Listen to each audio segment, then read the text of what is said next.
কত বৎসল তুমি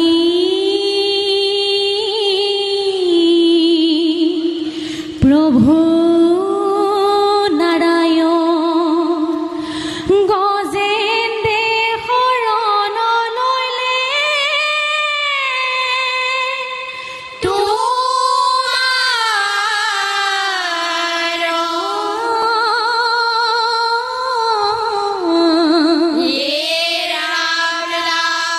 কালে গজেন্দৰ